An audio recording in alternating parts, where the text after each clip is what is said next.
आदरणीय अध्यक्ष महोदय, आपने ध्यान आकर्षण प्रस्ताव पर बोलने का अवसर दिया, आपका बहुत बहुत आभार। अध्यक्ष महोदय, 15 जून से बरसात का सीजन मानते हैं और 15 जून के आसपास हाड़ौती में बरसात हुई। बरसात होने की वजह से किसानों ने अपनी फसल की बुआई कर दी। 15 से 22 तारीख तक किसानों ने अपनी फसल की बुआई करी। उसके बाद बरसात लगातार लंबे समय तक नहीं आने की वजह से जिन किसानों ने बुआई की उनकी फसल सूखने के कगार पे थी और लगभग बहुत से किसानों की लगभग 90% किसानों की फसल सूख चुकी थी। पूरी जुलाई में बरसात नहीं हुई।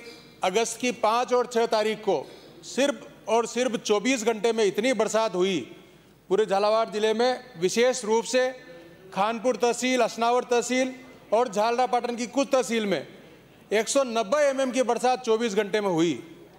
इतनी बरसात होने की वजह से इस प्रकार वहाँ पर बहने वाली जो नदियाँ हैं, खानपुर में रूपली नदी है, पास में गोलाना में खारन नदी है, परवन नदी है।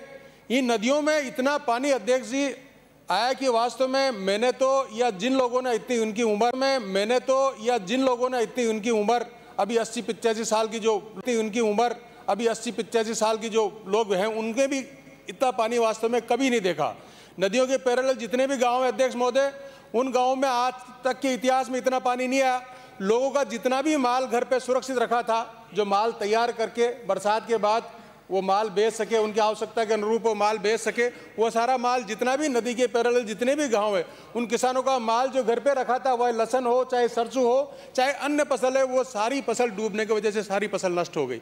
साथ ही जो प्रॉपर खानपुर से रूपली नदी निकलती है उनमें व्यापारियों को पता था कि 3 फीट 2 फीट कभी भी आया, इतिहास में तो उतना पानी आया तो उनने 3 फीट की जगह 4 फीट से ऊपर सामान हटा के सुरक्षित हो गए ताकि बहुत नुकसान नहीं हो। इस हालात ये बने कि लगभग 8 से 10 फीट तक पानी आया और उन व्यापारियों का अध्यक्ष महोदय सारा माल नष्ट हो गया, चूँकि व्यापारी घर से दुकानों पर नहीं पहुँच सके। इस प्रकार के हालात बने।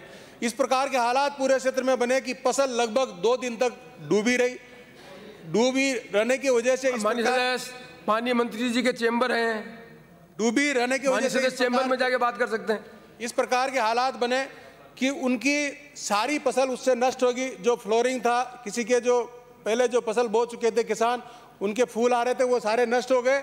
उसके बाद हमने सबने मांग करी जिला प्रशासन से भी कि ये जो हालात बने ये भविष्य में इस प्रकार के हालात न बने, इसके लिए कहीं न कहीं ठोस उपाय अपन को करना चाहिए। तो उसमें बात निकल कर आई कि जो नदियां हैं वो नदियों में जो अतिक्रमण हो रहे हैं वो अतिक्रमण निश्चित रूप से हटे, क्योंकि खानपुर उपखंड स्तर का शहर है, बड़ा कस्बा है, पूरे झालावाड़ जिले में सबसे बड़ा कस्बा है, सबसे बड़ी पंचायत है। उसके लिए प्रॉपर ड्रेनेज सिस्टम बने, ड्रेनेज की और डाइवर्जन चैनल बने, जिससे खानपुर का पानी, खानपुर को बाढ़ से बचाया जा सके। अध्यक्ष महोदय, उसमें एक मेगा हाईवे और निकलता है, उस मेगा हाईवे में भी क्योंकि इतना पानी पहले नहीं आया अध्यक्ष महोदय, तो उसके भी कहीं न कहीं जो निकास है उस निकास की व्यवस्था प्रॉपर हो। मैं आपके माध्यम से सरकार से मांग करता हूं कि जो व्यापारियों का नुकसान हुआ उसका मुआवजा मिले और जो किसानों की फसल बर्बाद हुई है, फसल दिख रही है, उसके बाद भी उनमें फलियां नहीं है, उसकी तुरंत उसकी गिरदावरी कर उनको अच्छा पैसा मिले। और जिन कंपनियों के माध्यम से किसानों ने बीमा कर रखा है प्रधानमंत्री फसल योजना में, उनका तुरंत 25% पैसा तो उनके किसानों के खाते में आए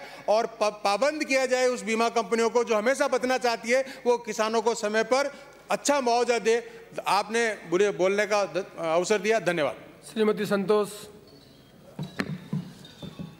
माननीय अध्यक्ष महोदय, स्थगन प्रस्ताव पर बोलने का समय दिया उसके लिए धन्यवाद।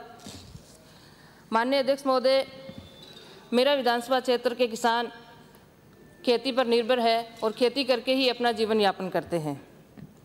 सरकार यदि किसान हित की बात करती है तो किसान अपने हक के लिए, सिंचाई पानी के लिए सड़कों पर आंदोलन करने के लिए मजबूर नहीं होता। माननीय अध्यक्ष महोदय, मेरे क्षेत्र में आईजीएनपी से किसानों को सिंचाई पानी मिलता है, लेकिन जहां सिंचाई पानी का रेगुलेशन 6 माह पहले तैयार होता था, वर्तमान हालात तो ऐसे हो गए हैं कि पहले 1-1 महीने का रेगुलेशन तय अधिकारी कार्यालयों में बैठकर करते थे और अब तो 10-10 दिन का रेगुलेशन तैयार करने में लगे हुए हैं। सिंचाई विभाग के अधिकारी चीफ एससी अपनी मनमानी करते हैं। सरकार का सिंचाई विभाग के अधिकारियों पर कोई अंकुश नहीं है। ऐसा लगता है कि सिंचाई विभाग के सिंचाई विभाग को सरकार ने राम भरोसे छोड़ रखा है।